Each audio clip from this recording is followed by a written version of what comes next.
You've been a legislator for a long time. What do you feel like your greatest accomplishment is as a state senator? I think my greatest accomplishment was the last budget, which is setting us on the right path to grow jobs and the economy. And I had the opportunity to be a co-chair of finance and work to make, we inherited a $3.6 billion deficit from the Doyle-Pash group, and the elections in November said, look, we've got to get our state on the right track. You've got to get control of spending debt and deficit. You've got to grow the economy, so you're going to have to make the tough decisions. It was a tough thing. We had to cut education because that's our number one appropriation. But unlike the Doyle administration that cut education, we gave the tools, and we're seeing that the tools are being used, except by MPS and Kenosha and Beloit. But all the other districts across the state have said that it's working. They have not had massive layoffs, which was our goal, and there have not been massive cuts to classroom, which is our goal. When you were found out initially that the recalls were going to happen, what was your reaction to all of that?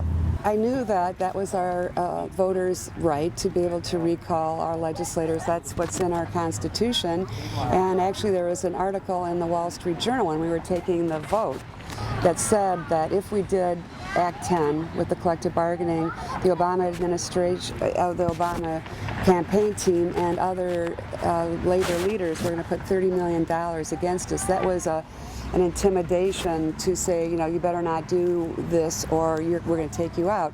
And actually after we passed it, the head of the Democratic Party said, well, we lost on this, but we're going to win on the recalls, because what we're going to do is flip the Senate. We have to take 3 of the senators out and get the majority back in the Senate so that we can stop these reforms. And basically the unions and the Obama administration got into this and are in it because they don't want other leaders around the country to do what we did, which is to get control of spending, debt, and deficit by addressing labor costs, which are a big part of government costs. There's a perception that the recalls are about 2 main issues. For the Democrats, it is going to Illinois when the budget was being put together. And for the Republicans, it's this issue of collective bargaining. Do you think that's a fair perception? Is that a fair assessment of what's going on? I've not seen one thing in print from my opponent or the ads that focuses on Act 10 or collective bargaining. Nothing. It's all other side issues like Medicare, which I have nothing to do with, which is trying to scare seniors. So to me, you know, I'm trying to focus on what we did, why we did it, and that it's working. And that's all I'm really talking about, unless when I'm going to doors people want to talk about something else. But that's what the recall is all about. And if not, then we should look at the next election. If people don't like some of the things I'm doing, I understand that happens a lot. Then you have to look at the next election. And last election I won in a Democratic tsunami. You know, I'm doing what I was elected to do, and I'm being recalled for doing what I was elected to do. So to me, I hope that people will refocus on what this recall is about. It's about Act 10, which is working, which is very tough. And the collective bargaining changes were very tough. But what we did as tools to our locals to help offset cuts. So to me, I think we need to focus on the purpose of the recall, which is not where my opponent is focusing. We talked about the collective bargaining issue and the votes. Representative Pash told me last week that this was a series of votes. That was why you were being recalled. Do you think it's fair, or that it's the original intention of a recall to punish someone for their votes versus something like misconduct? Well, it should be something extraordinary. You know, otherwise you go to the next election and say, you know, let's get somebody else. My pattern of votes has been in the best interest of the taxpayer, of growth of jobs in Wisconsin. I'll just contrast my record with hers. She doesn't like to be contrasted with the Doyle team, but she was there because she voted for the budget that gave us the $3.6 billion deficit, which gave us thousands of job losses and thousands of jobs leaving our state.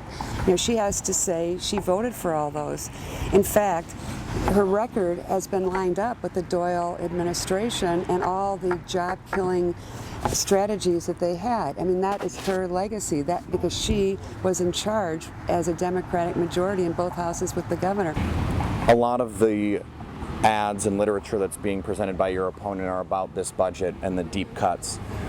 Do you feel the need to defend it? We had to do the cuts. You couldn't balance the budget without raising taxes, without making the cuts. And at the federal level, you see the same dramatic discussion happening there, because it's, raise the debt ceiling and raise taxes, or address the problem, which is spending and debt. And yeah, was that easy to do? No. It was the first time I've had to voted to cut education in my whole career. And when the Doyle administration with PASH cut education, they didn't give them the tools. So you did see class sizes increasing, and you did see them putting it on the back of the taxpayer, which we did not want to do.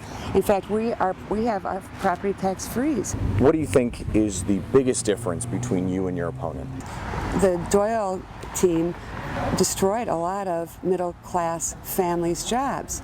They'll say, we supported the rich, but the rich are small businesses. They're not the rich. They're small businesses who are the job creators. And the policies of the Doyle team, which she was a part of, really were job-killing initiatives. And PASH will say, oh, the business community are, they're just in it for themselves. No, business people are job generators, creators, and that's where our middle class families get their jobs.